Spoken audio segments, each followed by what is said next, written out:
ઓમ નમઃ શિવાય. શ્રી મહાપુરાણ રુદ્ર સંહિતા યુદ્ધખંડ પૂર્વાર્ધ અધ્યાય 25 શિવની સ્તુતિ.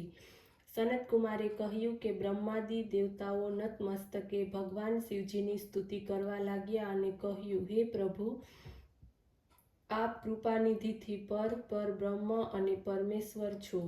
આપ નિર્ગુણ નિરાકાર સર્વના ઈશ્વર હોવા છતાં પણ અનેક પ્રકારના કાર્યો કરો છો. હે શિવજી, અમે બ્રહ્મા વગેરે આપના દાસ છીએ. હે દેવેશ, હે શિવ, આપ પ્રસન્ન થાઓ, અમારું રક્ષણ કરો. હે નાથ, અમે તો તમારી જ પ્રજા છીએ, સર્વદા આપને શરણ છીએ. સનતકુમાર કહેવા લાગ્યા, જ્યારે આ રીતે બ્રહ્મા વગેરે સર્વ દેવતાઓએ અને મુનિઓએ અનેક પ્રકારે આ રીતે સ્તુતિ કરતા ચરણ કમળનું તેઓ ધ્યાન કરતા મૌન થઈ ગયા, ત્યારે એ સાંભળીને દેવતાઓને વરદાન આપીને શિવ અંતર્ધ્યાન થઈ ગયા. પશ્ચાત શિવજીનું યશનું ગાન કરતા બધા દેવતાઓ પ્રસન્નતાપૂર્વક પોતાને સ્થાને ગયા. મહાદેવ સાથેનું જલંધરનું આ યુદ્ધ ચરિત્ર ઘણું જ પુણ્યપ્રદ અને સર્વ પાપો નાશ કરનાર છે. આ સર્વને સુખદાયક અને મહેશને પણ આનંદ આપનાર છે. જે આ બંને આખ્યાનોને વાંચે અને વંચાવે તે અહીં સર્વ સુખને ભોગવીને અંતમાં ગણેશ પદને પ્રાપ્ત કરશે. અધ્યાય 26 વિષ્ણુનો મોહ નાશ. ધાત્રી માલતી તુલસીનો આવિર્ભાવ. વ્યાસજીએ કહ્યું, હે બ્રહ્મન પુત્ર, હવે આપ દયા કરીને મને એ કહો કે વૃંદાને મોહિત કરીને વિષ્ણુએ શું કર્યું અને પછી તે ક્યાં ગયા? સનતકુમાર બોલ્યા કે જ્યારે દેવતા સ્તુતિ કરીને મૌન થઈ ગયા ત્યારે શિવજી સર્વ દેવતાઓ ઉપર પ્રસન્ન થયા અને કહ્યું, હે બ્રહ્માદિક દેવતાઓ, જલંધર તો મારો જ અંશ હતો. મેં એને તમારા માટે નથી માર્યો, પરંતુ મારી સાંસારિક લીલા હતી. તો પણ આપ કહો કે તેનાથી આપ સુખી છો કે નથી? બ્રહ્માદિક દેવતાઓના નેત્રો હર્ષથી પ્રફુલ્લિત થયા. તેમણે શિવને પ્રણામ કર્યા. વિષ્ણુનું તે સઘળું વૃત્તાંત કહી સંભળાવ્યું, જેમાં તેમણે ઘણા પ્રયત્નોથી વૃંદાને મોહિત કરવા માટેનો પ્રયત્ન કર્યો હતો અને તેણે અગ્નિમાં પ્રવેશ કરીને પરમ ગતિ મેળવી હતી. દેવતાઓએ પણ કહ્યું કે ત્યારથી વૃંદાની સુંદરતા ઉપર મોહિત થયેલા વિષ્ણુ એની ચિતાની રાખ છોડીને આમ તેમ ફરે છે. એથી આપ તેને સમજાવો, કારણ કે આ પ્રાકૃતિક સર્વ ચરાચર આપને આધીન છે.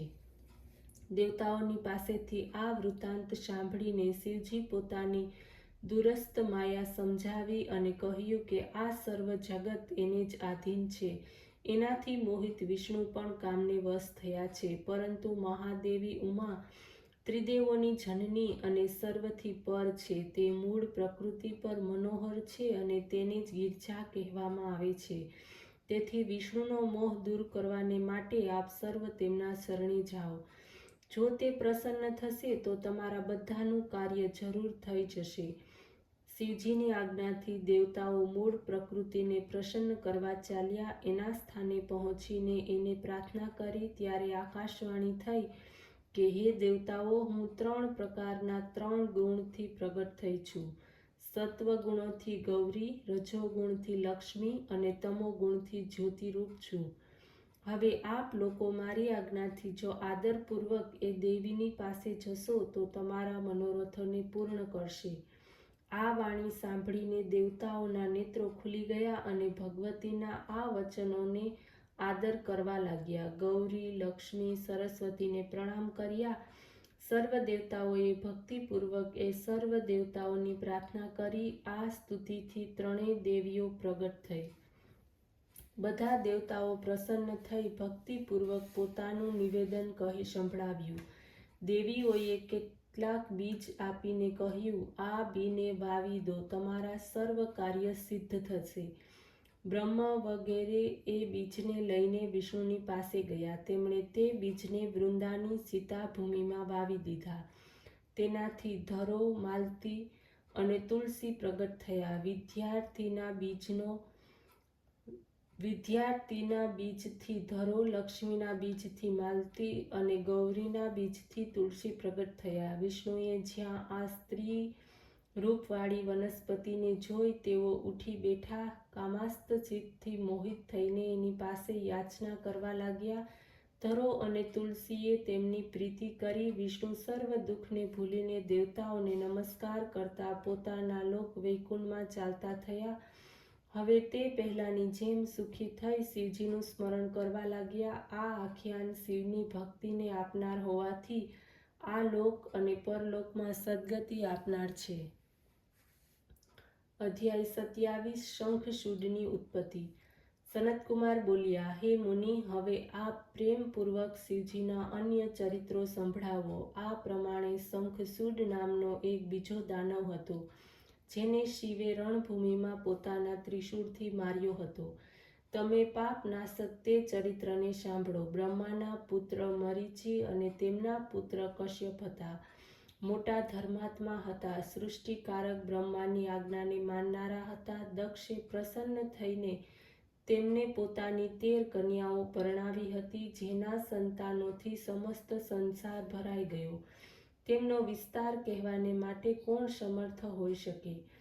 કશ્યપની આ સ્ત્રીઓમાં એકનું નામ દનુ હતું, જે પરમ સાધ્વી, રૂપવતી, રસોભાગ્ય વર્ધિતા હતી.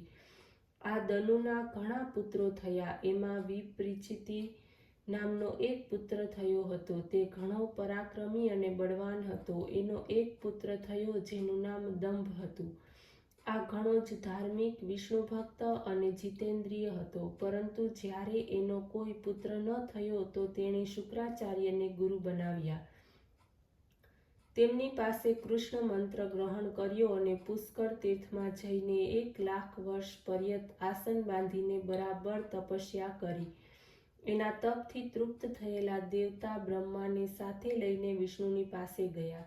બધા સમાચાર કહ્યા. પોતાના રક્ષણની માંગણી કરી. વિષ્ણુએ કહ્યું કે ગભરાશો નહીં, હજુ પ્રલયનો સમય થયો નથી. મારો ભક્ત દંભ નામનો દાનવ પુત્ર પ્રાપ્તિને માટે તપસ્યા કરે છે. હું એને વરદાન આપું છું, જેથી તે તપસ્યાથી નિવૃત્ત થશે, દેવતાઓ સંતુષ્ટ થશે. પોતાના લોકમાં આવ્યા. ભગવાન વિષ્ણુ પણ એમને વરદાન આપવા માટે પુષ્કર ગયા. દંભને વરદાન માંગવાને માટે કહ્યું. દંભે વિષ્ણુની સમાન જ પરાક્રમી અને બળવાન પુત્ર માગ્યો, જે ત્રૈલોક્યને તેમજ દેવતાઓને પણ જીતનારો થાય. વિષ્ણુએ તથાસ્તુ કહી તેના ઉગ્ર તપને અટકાવી દીધું. પછી તે પોતાના લોક તરફ ચાલ્યા ગયા. થોડા જ સમયમાં એની સ્ત્રી ગર્ભવતી થઈ. તેના અત્યંત તેજથી તેનું ઘર પ્રકાશિત થઈ ગયું. સુદામા નામક ગોપ તેના ગર્ભમાં આવ્યો હતો, જે કૃષ્ણનો મિત્ર હતો અને જેને રાધાએ શાપ આપ્યો હતો. સમય આવતા તે સાધ્વીએ શ્રેષ્ઠ પુત્રને જન્મ આપ્યો. મુનિઓને બોલાવી જાત કર્મ સંસ્કાર કરાવ્યા અને એનું નામ શંખચૂડ પાડ્યું. એની બાલ ક્રીડાથી એના માતા પિતા આનંદિત થઈ ગયા. ઓમ નમઃ શિવાય.